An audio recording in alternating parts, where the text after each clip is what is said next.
Okay, so as of a week ago, I am no longer a DubaiCollege student. I graduated and I'm now a prospective student at Imperial for aeronautical engineering.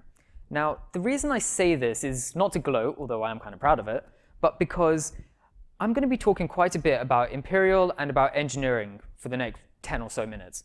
But I'm not going to talk about aeronautics more than thrice in the entire talk. The reason being is because of a theme that I want you guys to all keep in mind for the rest of my talk and hopefully in the future if you guys are so inspired. It doesn't really matter what field or specialization you're going into, have gone into, or will go into. What matters is the legacy you leave behind. And that legacy is not going to be based on just the knowledge you gain from it. It will be from how you apply that to make a meaningful change and to solve sustainably problems that affect whether it's one person or the entire world. Just keep that in mind. Your legacy is only unchanged if it's carried by the people who you impact. So when you saw the title for today, you probably fell into one of four categories. You've either already heard my speech, at which point, well, great, you already know what I'm going to say. You were slightly confused or slightly intrigued, at which point, great, I'll talk about it in a sec. Or you don't judge a book by its cover, which is even better, but you're still probably going to have to listen to me for a little bit anyway. So the word vitalize, which is probably the key word out of the three, is chosen by me based on two reasons. The first is the definition of vitalize. And whenever I'm looking at a definition, I ask a very simple question. What does Google say? And Google says that vitalizing something is giving strength or energy to something. And when you're trying to solve a problem, you have two ways you can go about it. You can either just go in, solve the problem, and be done with it. But then if the problem ever reoccurs, or occurs in a slightly different form, well then the people who you've just helped get stuck, because they still need your help again. But if you provide that group of people, or that single person even, with the strength, the energy, and the knowledge to solve that problem on their own, granted with a little bit of prodding here and there, they can solve that problem again and again, no matter how many times it comes up and no matter in what form it does. That's a pretty simple idea, right? Now, the second reason is a bit more long-winded and requires a bit of a backstory. So around 2 years ago, myself and around 1,000 other participants were invited to attend the Imperial Global Summer School. And in that summer school, we're split into one of three groups. You either are doing medical sciences, physical sciences, or engineering. Now, you can probably guess what stream I was in. And so for the first week, all I did was engineering-related things, which was great and amazing, and I loved it all. But frankly speaking, it's not entirely relevant for what I want to talk about today, so I'm going to gloss over it for a bit. The second week, however, was the key portion, because what ended up happening was that irrespective of the streams we were in and without any of our knowledge, myself and four others were about to be thrown together and told, you have 5 days. To do what? To design a product, come up with a design pitch, and solve a problem, and then give a pitch to a bunch of expert design engineers who have been building things and designing things for longer than you've been born. Pretty simple design brief as well. 3 words, robotics for health. Now, that's great, it's pretty broad. Problem is that robotics for health encompasses nigh on everything we've ever used. And so what ended up happening is that for myself and 4 others, we got stuck. And we had that. That was the first 4 hours of our lives just trying to figure out what on earth are we going to do? Because our world is an imperfect one. There's an infinite number of problems, and for each of those problems, there's an infinite number of solutions, which is great if you want to have an open life. Not so great if you're trying to figure out an idea and you have 5 8-hour days to do it. Until we were stuck. After a lot of wasted ink, a lot of wasted paper, and quite a lot of borderline arguing, remember, we just met each other, we decided to have a classic eureka moment and all realized, well, instead of looking at a problem, let's look at a community that we can help. And a common theme cropped up. Communities that are medically marginalized. Now, I don't mean that these people are discriminated against on a day-to-day basis. Sure, sometimes they will be. But that's not the problem. Well, the main problem. The problem is that these individuals are not able to live a life in the world that we currently have. I mean, think about the simple things that you've done just getting into this auditorium right now. You got into your car. You drove here. You then got out. You walked in. You sat down. And you all took that for granted, right? Nearly every single person in a medically marginalized group of individuals cannot do 95% at minimum of what you guys just took for granted. And so we started thinking about what communities could we look at. And eventually we settled on one, tetraplegics. Now, for those of you who don't know, tetraplegia is, or quadriplegia, the names mean one and the same, it's paralysis from the neck down. And so like I said, they wouldn't be able to sit down on their own, they wouldn't be able to eat on their own. The most they could do is talk and move their heads slightly, which isn't exactly the best quality of life, especially if you're trying to get up onto a pavement when there's no ramp. You'd be sitting there and you would have no option of doing anything.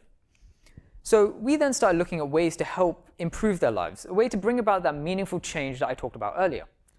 And we settled on one fairly simple, yet very complex when we got around to it, idea. Let's build a voice-controlled wheelchair that could work in all terrain. It solves the issue of the fact that they couldn't move around, and it will also allow them to have some version of autonomy and some aspect of normal life that all of us take for granted on a day-to-day basis. Now, the slight problem is, I mean, look at that wheelchair there. To move around in it, you would have, by yourself, you would have to use your arms, which is great if you can use your arms. Now, if you're paralyzed from the neck down, that's not exactly possible, is it? The second problem is then the classic, let's try and get up on a pavement, let's cross the road. Well, you can't do that if you're in a country where there aren't ramps readily available at every street corner. And that's great if you're in a country where it does happen and they do have ramps everywhere, that's perfect for you. But you still can't move. Then you have the places where you don't have ramps, and you're stuck either way. So we decided, let's try and do something about it. And we thought of something very similar, the late Stephen Hawking's wheelchair. Because of his ALS, or Lou Gehrig's disease, he was unable to use the majority of his body. The only things that were fully functional for him were his cheeks and his eyes. It was cheekbones and his eyes. And so his wheelchair was firmly oriented around the usage of that to do everything that he did as one of the world's most famous scientists. The thing is that many people that are suffering from tetraplegia in some form or another are still capable of using their voice as well as their eyes and cheekbones. So we thought, let's focus on voice control. And so now we all had a fantasy. We had an idea, right? And so we did what anyone probably should do. See if that vision holds when you start going from a dream in your head onto a piece of paper. And so we started drawing it out. We figured out this is what we want to do. And the vision held. Great, we can carry on. And that's exactly what we did. So we moved on to the staple of any designer or any architect. A lot of cardboard and a lot of glue. Now, as you can probably tell, we're not exactly artists. There's a reason all of us went into STEM. However, it did its job. We now knew in a physical model in front of us what we wanted to do. And so we continued doing this. We continued building our model. The cardboard turned to metal. The glue turned into screws. We added the motherboards. We added the software with a couple of pieces of software engineering that I'm very, very proud of anyway. And we ended up with that. That was everything our vision entailed and then some. It had essentially tank tracks, which if anyone's ever seen a tank move, it can go across basically anything. So we figured that would work. We had microphones attached to either side of the wheelchair, and we also realized sort of halfway through that it's great being able to move around, but you can't really pick anything up if you can't use your arms or your legs in any form. So we decided we were also going to add a pair of essentially grabbing arms on either side of the wheelchair, both again controlled by the vocal recognition that we'd be using for the wheelchair itself. And so just because we can, I'd like to show you a video of how it worked. Now, if there is audio, I can't be 100% certain, in advance, like anything else, when we try to record something, everything goes wrong at the last moment. And so the vocal recognition decided it wanted to break just for while we were recording this, but either way, here's a demonstration of how it ended up working.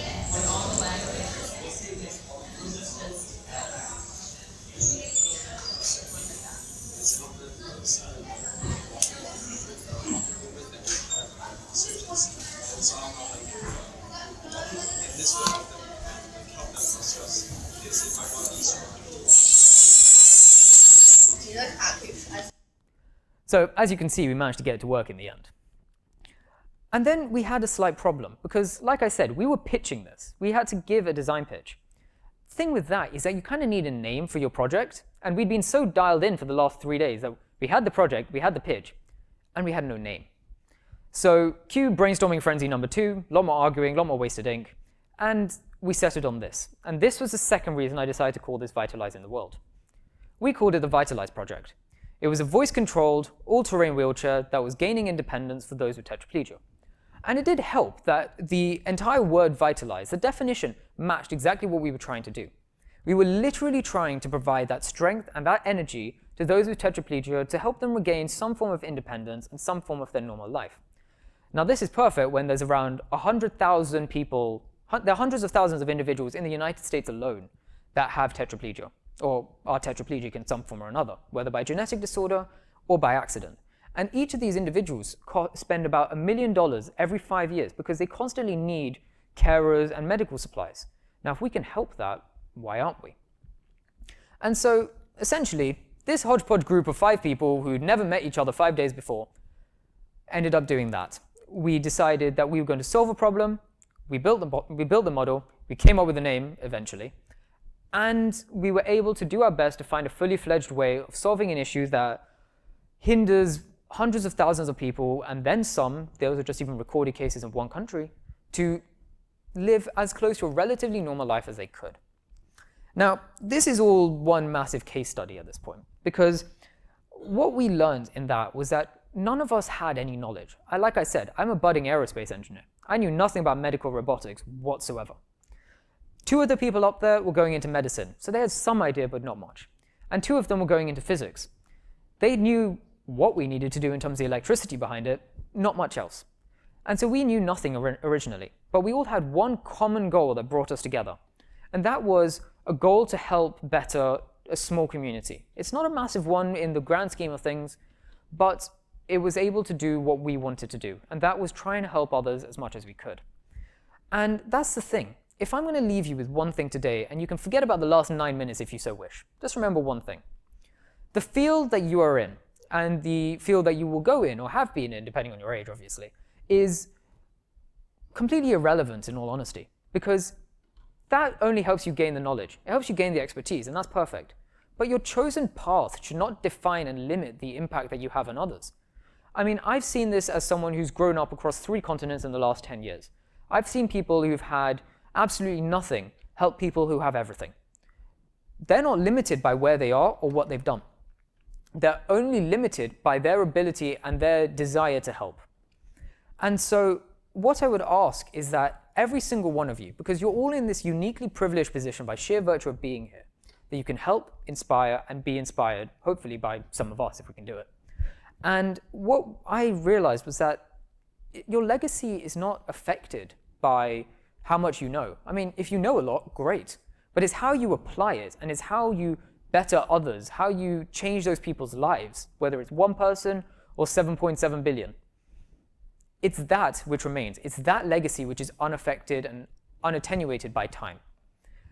And so all I would ask is that in order to live that utopian lifestyle that everyone wants, that global dream, look at the legacy you're leaving behind. Look at what you've done in your field or outside of your field, and try and better the world as best as you can. Thank you.